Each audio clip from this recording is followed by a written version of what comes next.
السلام علیکم ورحمۃ اللہ تعالی وبرکاتہ۔ وعلیکم السلام ورحمۃ اللہ تعالی وبرکاتہ۔ الحمد لولیہ کما یحب ویرضا، والصلاة والسلام علی نبیہ المرتضی وعلی آلہ واصحابہ اولیاء الہدی،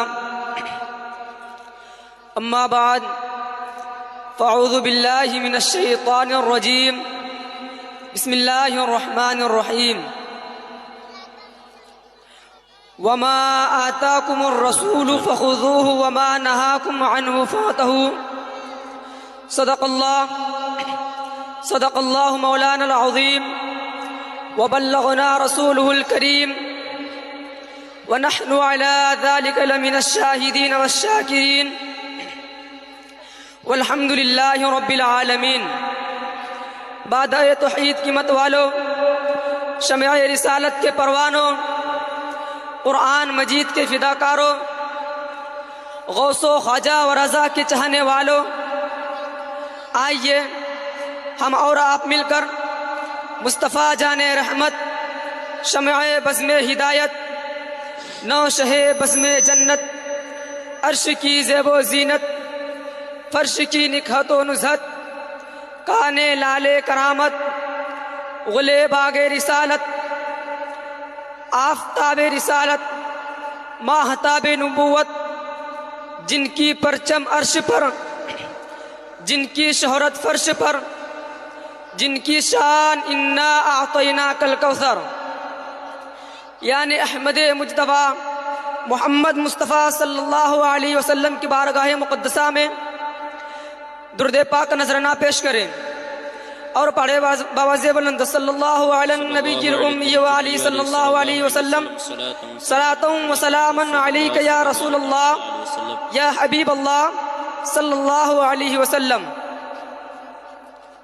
حضور تاج الشریعہ فرماتے ہیں، جہاں بانی عطا کر دے بھری جنت ہبا کر دے، سبحان اللہ۔ جہاں بانی عطا کر دے بھری جنت ہبا کر دے، نبی مختار کل ہے جس کو جو چاہے عطا کر دے، نبی مختار کل ہے جس کو جو چاہے عطا کر دے۔ اور فرماتے ہیں کہ فضا میں اڑنے والی یوں نہ اترائے ندا کر دے، فضا میں اڑنے والے یوں نہ اترائے ندا کر دے، وہ جب چاہے جسے چاہے اسے فرما روا کر دے، وہ جب چاہے جسے چاہے اسے فرما روا کر دے۔ سبحان اللہ۔ کہ نبی سے جو ہو بیگانہ اسے دل سے جدا کر دے، نبی سے جو ہو بیگانہ اسے دل سے جدا کر دے، پدر مادر برادر مالو جا ان پر فدا کر دے، سبحان اللہ۔ پدر مادر برادر مالو جا ان پر فدا کر دے۔ سبحان اللہ۔ حضرات گرامی، ابھی میں نے جس آیت کریمہ کی تلاوت کرنے کا شرف حاصل کیا ہے، اللہ تبارک و تعالی اپنے قرآن مقدس میں ارشاد فرماتا ہے، وما آتاکم الرسول فخذوه وما نہاکم عنہ فانتہوا۔ واہ، سبحان یعنی اللہ۔ رسول جو کچھ تمہیں عطا کرے وہ لو، اور جس سے منع فرمائے اس سے باز رہو۔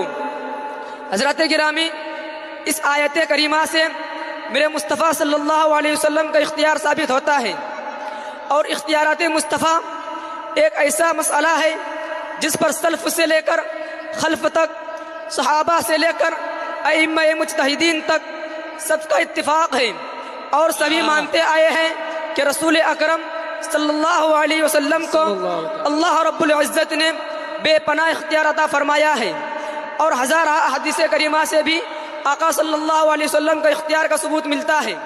مگر دور حاضر میں کچھ نا اہل دیوبندی وہابی 24 نمبر دو ٹانگ کے جانور ایسے پیدا ہو گئے ہیں جو اپنے آپ کو مسلمان بھی کہتے ہیں، اور حضور صلی اللہ علیہ وسلم کے اختیارات و تصرفات کا انکار بھی کرتے ہیں۔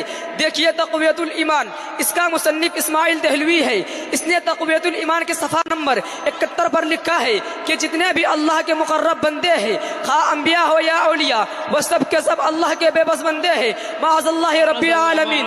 اور اسی کتاب میں لکھا ہے صفحہ نمبر 22 پر کہ جس کا نام محمد یا علی ہو وہ کسی چیز کا مالک و مختار نہیں، معاذ اللہ رب العالمین۔ حضرات گرامی، اب فیصلہ آپ کو کرنا ہوگا کہ تقویت الایمان کو مانا جائے یا اللہ کے کلام کو مانا جائے تقویت الایمان کو مانا جائے یا احادیث کریمہ کو مانا جائے تقویت الایمان کو مانا جائے یا اقوال صحابہ کو مانا جائے تقویت الایمان کو مانا جائے یا ائمہ مجتہدین کو مانا جائے تقویت الایمان کو مانا جائے یا عقیدہ بزرگان دین کو مانا جائے، تو آپ کا جواب یہی ہوگا کہ یہ کتاب تقویت الایمان نہیں بلکہ تفویت الایمان ہے، یعنی ایمان کو فوت کر دینے والی کتاب ہے، ایمان کو برباد کر دینے والی کتاب ہے۔ ایسا عقیدہ رکھنے والا کبھی مسلمان نہیں ہو سکتا، ایسا عقیدہ رکھنے والا کبھی صاحب ایمان نہیں ہو سکتا۔ تو پتہ چلا، معلوم ہوا کہ مسلمان وہی ہوگا، صاحب ایمان وہی ہوگا جس کا عقیدہ یہ ہو کہ سرکار مدینہ صلی اللہ علیہ وسلم صاحب اختیار ہے، یہی عقیدہ صحابہ کا ہے، یہی عقیدہ تابعین کا ہے، یہی عقیدہ تبع تابعین کا ہے، یہی عقیدہ ائمہ مجتہدین کا ہے، یہی عقیدہ خلفائے راشدین کا ہے، یہی عقیدہ حضور غوث اعظم کا ہے، یہی عقیدہ حضور خواجہ غریب نواز کا ہے، یہی عقیدہ حضور اعلیٰ حضرت کا ہے، یہی عقیدہ حضور مفتی اعظم کا ہے، یہی عقیدہ حضور تاج الشریعہ کا ہے، یہی عقیدہ حضور امین شریعت کا ہے، یہی عقیدہ حضور حافظ ملت کا ہے، یہی عقیدہ حضور مجاہد ملت کا ہے، یہی عقیدہ حضور سراج ملت کا ہے۔ اسی لیے تو اعلیٰ حضرت عظیم البرکت مجدد دین و ملت الشاہ امام احمد رضا فاضل بریلوی فرماتے ہیں، خالق کل نے آپ کو مالک کل بنا دیا، کہ خالق کل نے آپ کو مالک کل بنا دیا، دونوں جہاں ہے آپ کے قبض و اختیار میں، دونوں جہاں ہے آپ کے قبض و اختیار میں۔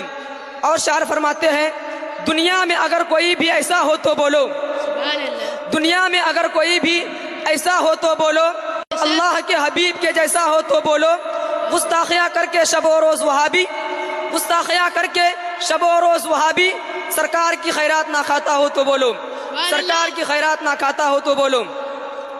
حضرات گرامی، آج کل کے کچھ سلحا گلی لوگ کہتے ہیں کہ وہابی کو وہابی مت بولو، دیوبندی کو دیوبندی مت بولو، رافضی کو رافضی مت بولو، قادیانی کو قادیانی مت بولو، شیعہ کو شیعہ مت بولو۔ کیا بولے؟ وہابی ہے وہابی بولو، رافضی ہے رافضی بولو، دیوبندی ہے دیوبندی بولو، قادیانی ہے قادیانی بولو، شیعہ ہے شیعہ بولو، یہی مسلک اعلیٰ حضرت ہے۔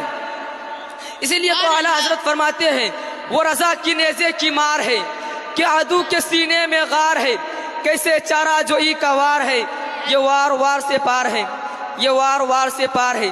اور فرماتے ہیں، کل کے رضا ہے خنجر خوخار برق بار، کل کے رضا ہے خنجر خوخار برق بار، آدھا سے کہہ دو خیر منائے نہ شر کرے، آدھا سے کہہ دو خیر منائے نہ شر کریے۔ حضرات گرامی، اختیار مصطفیٰ پر ایک نہیں بلکہ سینکڑوں دلیلیں موجود ہیں۔ حضرت ابن عمر رضی اللہ تعالیٰ عنہ فرماتے ہیں کہ ہم لوگ رسول اللہ صلی اللہ علیہ وسلم کے ساتھ سفر میں تھے کہ ایک اعرابی آیا۔ جب وہ اعرابی رسول اللہ صلی اللہ علیہ وسلم کے قریب پہنچا تو آپ صلی اللہ علیہ وسلم نے فرمایا، کیا تم اس بات کی شہادت دیتا ہے کہ اللہ کے سوا کوئی معبود نہیں اور محمد صلی اللہ علیہ وسلم اللہ کے بندے اور اس کے رسول ہیں؟ تو یہ سن کر دیہاتی نے کہا، آپ کے باتوں پر میرے علاوہ اور کون گواہی دے گا؟ تو حضور صلی اللہ علیہ وسلم نے فرمایا، یہ ببول کا درخت گواہی دے گا۔ آپ نے فرمایا، آپ نے اس درخت کو بلایا، آپ وادی کے کنارے تھے، وہ درخت زمین کو چیرتا پھاڑتا چلا اور آپ کے سامنے کھڑا ہو گیا۔ تو حضور صلی اللہ علیہ وسلم نے اس سے اس بات کی 3 مرتبہ گواہی لی اور اس درخت نے تینوں بار گواہی دی کہ حقیقت میں یہ ایسا ہی ہے جیسا آپ نے فرمایا۔ اسی لیے تو اعلیٰ حضرت فرماتے ہیں، چاند شق ہو پیڑ بولے جانور سجدہ کرے، چاند شق ہو پیڑ بولے جانور سجدہ کرے، بارک اللہ مرجع عالم یہی سرکار ہے، بارک اللہ مرجع عالم یہی سرکار ہے۔ اور امام فرماتے ہیں، ذرے جھڑ کر تیری پیزاروں سے، ذرے جھڑ کر تیری پیزاروں سے تاج سر بنتے ہیں سیاروں کے، تاج سر بنتے ہیں سیاروں کے۔ اور میرے آقا کا وہ در ہے جس پر، میرے آقا کا وہ در ہے جس پر ماتھے گھس جاتے ہیں سرداروں کے، ماتھے گھس جاتے ہیں سرداروں کے۔ حضرات گرامی، رستم اور دارا پہلوان کا نام تو آپ نے ضرور سنا ہوگا۔ اس کی طاقت کا چرچا پوری دنیا میں گشت کر رہا ہے، لوگوں کے دلوں میں چھایا ہوا ہے، مگر آپ نے کبھی ایسا پہلوان نہ دیکھا ہوگا اور نہ سنا ہوگا جو درختوں کو اکھاڑ دیتا ہو۔ کاٹتے ہوئے تو دیکھا ہوگا مگر اکھاڑتے ہوئے نہیں دیکھا ہوگا۔ میں اختیار نبی کے منکر سے پوچھنا چاہتا ہوں، میں وہابی سے پوچھنا چاہتا ہوں، میں دیوبندی سے پوچھنا چاہتا ہوں کہ جس نبی کے حکم میں اتنی طاقت ہو، جس نبی کے اشارے میں اتنا پاور ہو، جس نبی کے بات میں اتنی قوت ہو، تو اس نبی کی ذات میں کتنی طاقت ہوگی، اس نبی کی ذات میں کتنا پاور ہوگا۔ حضرات گرامی، جو درخت میرے نبی کے حکم سے خدمت میں حاضر ہو جائے اور آپ کی رسالت و نبوت کا گواہی دیتے ہوئے آپ کا کلمہ اشہد ان لا الہ الا اللہ و اشہد ان محمد عبدہ و رسولہ کا ورد کرنے لگے، تو مجھے بتاؤ وہابی، یہ اختیار مصطفیٰ نہیں تو اور کیا ہے؟ اسی لیے تو اعلیٰ حضرت فرماتے ہیں عقل ہوتی تو خدا سے نہ لڑائی لیتے، عقل ہوتی تو خدا سے نہ لڑائی لیتے، یہ گھٹائے انہیں منظور ہے بڑھانا تیرا، یہ گھٹائے انہیں منظور ہے بڑھانا تیرا۔ سبحان اللہ۔ اور شاعر فرماتے ہیں دیکھو سائل کے تمناؤں پہ سفینہ آیا، دیکھو سائل کے تمناؤں پہ سفینہ آیا، حاجیو دامن دل سنبھالو مدینہ آیا، سبحان اللہ۔ حاجیو دامن دل سنبھالو مدینہ آیا۔ سبحان پل اللہ۔ سراج سے جوہی کٹ کر گرا وہابی، پل سراج سے جوہی کٹ کر گرا نجدی، جہنم نے کہا پکڑو کمینہ آیا، سبحان جہنم نے کہا پکڑو کمینہ آیا۔ حضرات گرامی، آج کل کے مولوی اپنے آپ کو رضوی اور نوری کہلاتے